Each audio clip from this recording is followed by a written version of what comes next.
What's happening, everybody? Hello and welcome back to Total Blast, where we discuss everything Marvel and the MCU. Will Secret Wars surpass Endgame? It may seem unlikely, but considering the Secret Wars plot and the current roster of the MCU heroes, it seems inevitable. How can you include so many Avengers in covert conflict while still making the story compelling?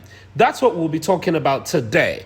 While the Multiverse saga is currently underway, which is very exciting, we are unsure of what to anticipate from the upcoming project. We already know that the Avengers film, The Kang Dynasty, and of course, Avengers Secret Wars will be our two biggest and most important undertakings of the Multiverse saga. I'll explain different theories and probably how the Avengers can be distributed so that everyone has a chance to do something. Let's start. But if this is your first time, please subscribe and enable the notification bell so you don't miss out on subsequent videos. After much rumors and endless conjecture, Kevin Feige concluded his epic return to Comic-Con by revealing that there will be two Avengers films released in 2025. The Multiverse saga will be wrapped up in the following two films: Avengers, The Kang Dynasty, and Avengers Secret Wars. Since the 2015 plot resulted in the multiverse collapsing as a result of all the incursions, there has been a long-standing need for Secret Wars. This brings a lot of questions. How will Secret Wars utilize all the heroes and villains? Are they leaving out some characters? It's actually difficult to say. Kang ought to be the antagonist in each film logically, but doing so runs the risk of repeating the plots of Infinity War and Endgame, similar to how Thanos triumphed in Infinity War and our heroes were vanquished. Will the Kang Dynasty and Secret Wars function in the same way, where Kang wins and the Avengers strive to fix it? Although it's a little too soon to say for now, I have faith that the MCU will give us a pretty interesting story.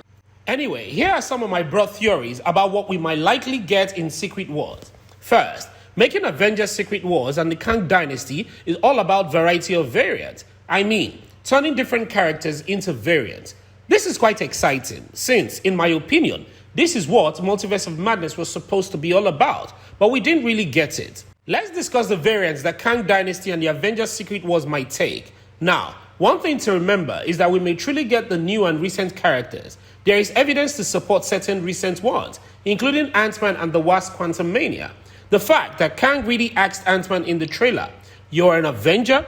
Have I killed you before?" suggests that he has encountered other Avengers in the past, very likely murdered a large number of them. There are a lot of various character groups that could show up, but in my opinion, the dead characters and their variants are the most fascinating characters grouping that we could possibly see appear in Avengers Secret Wars. I'm referring to Iron Man. Tony Stark is played by Robert Downey Jr. Once again, we could get to see him in many roles. At the same time, we could also get to see Tony Stark, an Iron Man character, portrayed by other actors such as Tom Cruise. Another deceased character that we might see is Black Widow. Scarlett Johansson, who previously played Natasha Romanoff, might make a comeback. Scarlett Johansson might make a cameo appearance as a different version of the Black Widow. And out of all the cameos we could see, this one is arguably the most thrilling because, of course, she is dead.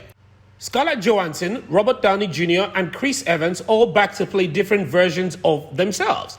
Characters from other series might be the one group whose appearance in Avengers Secret Wars would be even more intriguing. I'm referring to the Fox Fantastic Four, the Fox X-Men, and probably Hugh Jackman. Hugh Jackman will reprise his role as Wolverine. Hugh Jackman Wolverine will be joined by Ryan Reynolds Deadpool, who will soon join the Marvel Cinematic Universe. Hugh Jackman will be one of Wolverine's variants in Avengers Secret Wars, which hopefully means that Wolverine will be introduced to the MCU fairly soon.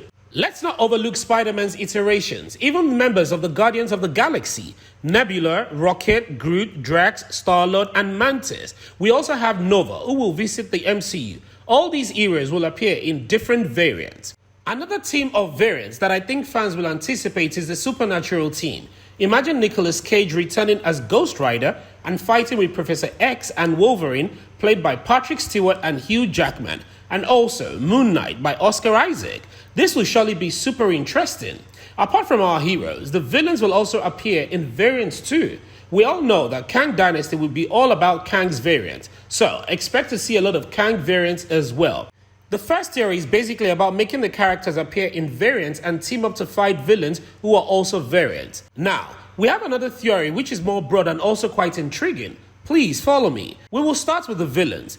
We can make both Kang and Doctor Doom appear in Secret Wars as villains instead of having to choose between them. Having two main antagonists who nearly destroy the entire multiverse offers all the Avengers something to do. This will separate the Avengers into various teams. This time, not variants, but teams consisting of different Avengers, so that each could make a significant contribution to the grand multiverse finale.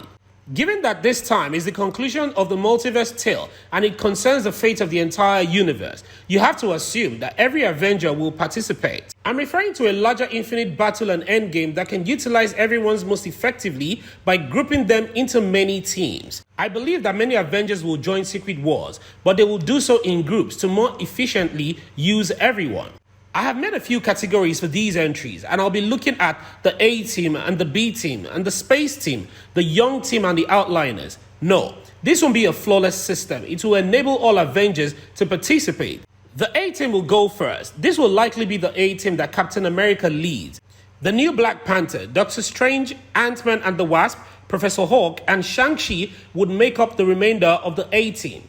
Don't you agree that Captain America would lead them after hearing all those names? The team chemistry would be wonderful because no one's power overlap with one another. If I were to structure this like Infinity War, I would picture this group as the one directly facing Dr. Doom and all the Doom bots on the combat world. They are all advancing on the castle, repelling the bad forces and maintaining the line to prevent anarchy. The B team will be discussed next, and just because they are the B team doesn't mean that they are less essential. I understand that you need open areas to these battles, but I miss the Avengers really providing aid to those in need, which is why the B team is here. The B team will assist any regular person who needs saving, while the A team is focusing on the primary conflict. The Daredevil, Spider-Man, She-Hulk, Wong, and Blade will be my perfect B team. I believe that this pairing is ideal, since for the most part, each of these characters has a strong desire to protect regular people. The next team is the Space Avengers. These heroes are capable of taking on the tough epic space fights. According to my conception of Secret Wars, we need these Space Avengers as the vast multiversal universe collide and Kang's conquest unleashes unimaginable amounts of damage and havoc. This is the reason I suggested that perhaps Kang and Dr. Doom should be the two main villains. Now, let's go through this roster. Thor and Loki will serve as this team's cornerstone. Naturally, you'll need Captain Marvel. Rocket and Groot could probably fit into the team. In my opinion, to top it off, I'm including Nick Fury as an outliner in this group. We might also see different versions of our characters. This is where the older ones fight their younger versions. Different iterations of the major heroes might pose that threat. The multiverse and worlds collapsing is a subject of Secret Wars. We should expect to see different versions of our favorite characters. Put the young Avengers in a compelling predicament. It will make the alternate versions villains and require the young Avengers to stop them. We will discuss this narrative in more details later, but now, let's go over some potential names. America Chavez, Ms. Marvel, Cassie Lang, Ironheart, Kate Bishop, and Miss Marvel. Thus, Kate Bishop would battle an evil Hawkeye. Miss Marvel will battle an evil Captain Marvel. Cassie Lang will battle an evil Ant-Man, and American Chavez will battle an evil Doctor Strange. Ironheart will also battle an evil Superior Iron Man. If we have it, I don't believe it's all that weird. Therefore, the last entry with Phase 6, beginning with the Fantastic Four, it's obvious that they are being set up to be the focal point for this epic universe story. Don't forget that Nathaniel Richards, aka Kang the Conqueror, and Reed Richards are likely distant cousins. That ties the two of them together in a significant way, which this story might emphasize. The Fantastic Four could be able to fight through time, while the Earthbound Avengers fight on the ground and the Space Avengers battle through the multiverse. Once more, I believe that Kang and Reed's link should be used, and perhaps their journey could involve some weird time travel because, well, this movie needs more time travel. Reed and his family will try to stop Kang by pursuing him through the timeline. The X-Men are another anomaly I haven't mentioned. Elena, Winter Soldier, US Agent, Baron Zemo, Taskmaster, and other members of the squad may be considered anti-heroes, but I wonder how they will fit in this. These two theories are not necessarily the best approach, but both of them are possible ways Secret Wars could be. Which of these theories do you agree with and possibly anticipate? What about other Avengers I missed? And what other plots do you think is the best? Please, don't forget to like the video and share your thoughts and opinions on the comment section below. Subscribe and turn the post notification bell so you don't miss out on any of our latest Marvel news. Thank you so much for watching, and again, I hope to see you in the next one.